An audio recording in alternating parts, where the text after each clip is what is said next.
Madame, Monsieur, bonjour, bienvenue dans le Magot, édition spéciale, puisque la COP 26 va bientôt débuter, en tout cas débuter en début novembre à Glasgow. On a eu envie de revenir sur la COP 21 et qui de mieux est le mieux placé pour nous parler de cette COP 21 que le président Hollande.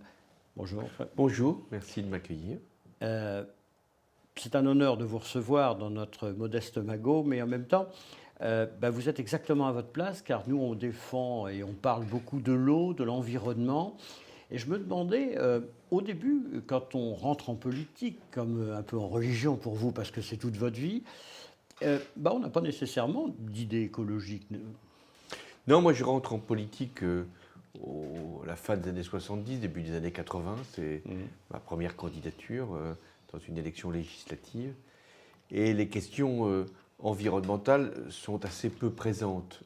Ça ne veut pas dire qu'il n'y ait pas eu déjà de pensées et de thèses qui aient été établies sur les risques du réchauffement. Souvenons-nous, il y avait eu des rapports sur le danger d'une croissance trop forte, destructrice. Il y avait la question énergétique qui était posée. Déjà. Mais nous n'étions pas, même si l'environnement faisait partie des thèmes politiques, nous n'étions pas dans la conscience que la planète chauffait exagérément et qu'il y avait des risques pour nos ressources naturelles. On pensait même que la hausse du prix des matières premières et de l'énergie allait créer par des incitations économiques plutôt à de la sobriété, à des économies. C'est pas ce qui s'est passé. En fait, c'est pas passé comme ça. Les COP sont nés à Rio et le président Chirac avait dit « La maison brûle, mais nous regardons ailleurs ». Est-ce que on pourrait dire encore la même chose, ou quand même on commence à regarder la maison et on commence peut-être à agir de façon à éteindre l'incendie? Non, on dirait plus la même chose, on dirait la maison brûle et on la regarde. Ouais. Ça ne veut pas dire qu'on fait tout pour qu'elle soit rapidement sauvée. Mais on ne peut plus dire que les dirigeants du monde, et alors, je ne parle même pas de l'opinion publique, qui existe à l'échelle également de la planète, se détournent de cette question-là. Elle est là. De 2012 à 2017, vous avez été le locataire de l'Élysée. C'était le choix des Français, bien évidemment. Il y a eu des moments passionnants dans ce mandat, évidemment. Il y a eu des drames absolus, les attentats, évidemment, qui sont actuellement en jugement à Paris. Et puis, il y a eu la COP 21. Est-ce que la COP 21, vous diriez que c'est un des grands succès de votre mandat? Oui, c'est un succès qui n'était pas annoncé, prévu. Je me suis présenté devant les Français en 2012. La question écologique était bien sûr sur la table, mais je n'avais pas promis que nous allions organiser une conférence et qu'un accord général sur le climat serait signé et que des engagements seraient pris et qu'il y aurait là le monde entier à Paris en 2015. D'ailleurs, si on veut aller vers l'anecdote, ce n'était pas la France qui devait recevoir la COP 21. Ça devait être un pays qui aurait été candidat et la France n'était pas la première à vouloir se manifester. Il s'est trouvé aucun pays ne voulait, après l'échec de Copenhague, en 2009, ça. Et les grosses manifestations. Les manifestations, l'échec, la responsabilité des dirigeants et du pays d'accueil, aucun grand pays ne voulait prendre cette responsabilité. Si bien que quand il s'est agi de dire qui veut faire la COP 21, il n'y a qu'une main qui s'est levée, c'était la main de la France, en l'occurrence de Laurent Fabius. Laurent Fabius a présidé cette COP, Ségolène Royal était au ministère de l'Environnement, et vous donc à la présidence. Il a fallu travailler ensemble, il a fallu être brillant pour ramener tous les chefs d'État et de gouvernement à Paris. Ça a été un ballet diplomatique. On n'a pas tout vu dans les grands médias, car souvent ça se passe dans les grands hôtels et à l'Élysée. Ça a été une période, j'imagine, pour un président de la République, assez exaltante. Oui, vous savez que ça s'est produit au lendemain des attentats terroristes du 13 novembre. Il s'est même à un moment posé une question, c'est est-ce que la France peut inviter le monde entier dans ce contexte tragique et dangereux. Certains d'ailleurs, je ne rappellerai pas ici les noms, m'avaient plutôt conseillé de ne pas le faire. Et je dis au contraire. Alors que le monde est attaqué par le terrorisme islamiste, il est aussi attaqué par un autre drame qui est celui du réchauffement climatique. Et il faut donc avoir la volonté de tenir cette réunion. Mais j'avais aussi l'expérience de l'échec de Copenhague. Il ne suffit pas de réunir tous les dirigeants du monde pendant 3 jours pour penser qu'un accord va sortir de ce long processus ou de cette négociation. Non, c'est ce qui s'était produit à Copenhague. Les dirigeants étaient venus, une nuit, il y avait Mme Merkel, il y avait le président Obama, et puis ça n'avait pas donné parce que certains pays ne s'étaient pas engagés et l'échec avait été total. Donc moi, ce que j'avais fait avec toute une équipe, Laurent Fabius, Ségolène Royal, Nicolas Hulot et beaucoup d'autres, nous avions fait des tournées dans le monde entier pour voir presque un à un les pays et pour les convaincre qu'un accord devait être préparé avant la réunion et qu'il n'y aurait que quelques points qui restaient en discussion lors de ce processus de Paris et donc de la COP 21. Et c'est ainsi que lorsque les chefs d'État et de gouvernement sont venus, finalement, il ne restait pratiquement plus rien à négocier et il était possible d'avoir un consensus. L'essentiel était fait en amont. Ça veut dire aussi que la diplomatie française a remporté une victoire au même titre que la France et Paris. Parce qu'au niveau du monde, c'est quand même les accords de Paris et on en parle encore 6 ans après. Oui, c'est comme pour les droits de l'homme. C'est ça.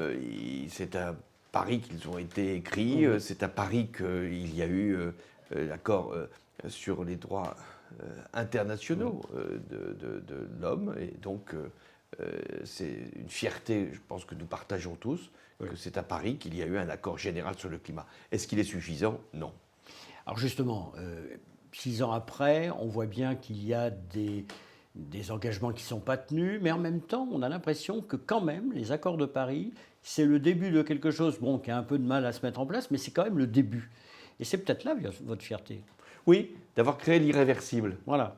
Alors, Donald Trump a voulu, à un moment, revenir en arrière. Finalement, il n'est plus là. Et c'était impossible de revenir en arrière, car il y a une telle pression d'ailleurs de la réalité et des opinions que la base, c'est l'accord de Paris. Et ce qui est en jeu à Glasgow, c'est de savoir si on va au-delà des accords de Paris, on prend de nouveaux engagements compte tenu du travail du GIEC qui a précisé que le réchauffement s'était encore accéléré, donc que les 1,5 degrés Celsius, c'était pas à la fin du siècle qu'on allait les rencontrer, mais beaucoup bien plus tôt. Nous avions Jean Zouzel dans notre numéro précédent qui nous a très bien expliqué ça. Donc à partir de là, il faut faire à la fois un renforcement des engagements et une vérification, voire peut-être demain des sanctions, pour savoir si les pays vont vraiment respecter la parole qu'ils ont donnée lors de ces accords. Et pourtant, on s'aperçoit bien que certains pays, sous l'impulsion de leur population, parce que ça aussi, c'est les politiques, ils obéissent souvent à ça, certains pays, comme je pense au Maroc par exemple, font énormément d'efforts pour essayer d'être neutres en utilisation de carbone. D'ailleurs, chaque pays maintenant doit donner la date, l'année à partir de laquelle la neutralité carbone sera effective. Et ça devient un argument et politique et économique, parce que c'est aussi, pour les entreprises des pays concernés, le levier qui va leur permettre de changer leur mode de production, de faire des nouveaux investissements, de faire lever des nouvelles sources d'énergie. Donc ça mobilise aussi un pays. Et ce sont des investissements non délocalisables. Donc c'est intéressant pour chaque pays, en fait. Non délocalisables et en plus profitables, parce que ça crée d'une certaine manière du pouvoir d'achat supplémentaire si on ne consomme plus des énergies fossiles à des prix inconsidérés. Alors la COP26, la COP27, la COP28, vous êtes optimiste sur le côté raisonnable de l'être humain quant à sauver sa planète? Sur le côté raisonnable de l'être humain, peut-être. Sur le côté raisonnable des dirigeants politiques, pas toujours. Pourquoi? Parce que d'abord, il y a certains pays qui sont encore extrêmement réticents à s'engager. On sait que pour l'Inde, par exemple, pour le Brésil, compte tenu de son dirigeant, mais pour d'autres grands pays en voie de développement rapide, pour eux, s'imposer des contraintes environnementales, c'est renoncer aussi à des modes de vie auxquels la population souhaite enfin accéder. Bon. Mais je crois que comme l'homme et la femme de chacun de ces pays pensent aux générations qui viennent, c'est très difficile pour un dirigeant, même qui n'a pas une élection démocratique, de se mettre de côté pour ne pas prendre ses responsabilités devant le monde entier et devant son propre peuple. 2 mots sur votre livre qui vient de sortir chez Stock, Affronter. C'est un titre, j'allais dire presque effronté, parce que dans ce livre, vous êtes un homme d'expérience, vous avez été ministre, vous avez été premier secrétaire du Parti socialiste, président de la République, et là, c'est le livre d'un homme libre. Oui, la liberté de dire ce que je pense du désordre politique actuel, la liberté aussi de dire ce qu'attendent les Français là, au lendemain du scrutin, notamment la grande mutation, dont pour beaucoup, elle sera écologique au sens où il faudra se mettre par rapport aux engagements que nous allons prendre à Glasgow et ce que nous avons déjà pris en Europe, par rapport à la mutation éducative qui doit absolument accompagner ce processus, et puis également donner mon point de vue en liberté sur le caractère dangereux du monde dans lequel nous sommes, tout en répondant aux grandes questions qui agitent aujourd'hui le débat public, c'est-à-dire la sécurité, l'immigration, la nation, l'identité. C'est extrêmement intéressant parce que c'est un livre d'abord extrêmement bien écrit, si je puis me permettre, et puis surtout pour tout public. Et c'est un livre à picorer, j'ai envie de dire. C'est-à-dire qu'il y a un titre, Le miracle de l'effacement de la dette, voilà, page 145, et puis hop, on a quelques pages sur ce sujet-là. Et puis ensuite, on change de sujet, etc. C'est-à-dire qu'on n'est pas obligé de le lire dans l'ordre, on peut le feuilleter, en lire un bout, revenir en arrière, revenir en avant. C'est une balade dans vos idées. Oui, on peut le lire en désordre, mais on doit le lire en temps utile. Voilà. Et de façon très concentrée. Oui, et que soit on aime la politique, soit on ne l'aime pas, mais de toute façon, il faut qu'il y ait des réponses qui soient données aux grands enjeux qui viennent. Et c'est ça le sens de ce livre. Je sais mettre mon expérience, mettre mes idées, ma réflexion au service, finalement, des choix qui vont être faits. Je vous invite à regarder les belles images, Monsieur le Président, avant de se quitter, des images signées René Heuset. C'est l'extrait d'un film qui s'appelle Un homme d'exception. C'est une étreinte tout à fait étrange avec une murène et un plongeur, un vieux plongeur, qui plonge toujours au même endroit. Regardez plutôt.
René Heuset est le réalisateur de Cachalot, une histoire de famille, qui fera d'ailleurs l'ouverture du FIDOM à Bordeaux. C'est à partir du 20 janvier. On vous invite bien sûr à vous rendre dans ce festival de films documentaires dont l'affiche vient de passer sur vos écrans. Monsieur le Président, je vous remercie beaucoup de nous avoir reçus dans vos bureaux. Dernière question, comme ça, un petit peu l'air de Paris. L'air, j'entends le... Est-ce que Paris a beaucoup changé, notamment depuis les attentats ? Non, Paris a beaucoup changé à cause aussi de la crise sanitaire. Mais je me suis fait cette réflexion, c'est que les attentats ont eu lieu sur les terrasses. Et aussi au Bataclan et au Stade de France, mais sur les terrasses. Où des femmes et des hommes sont morts pour être libres, pour vivre libres.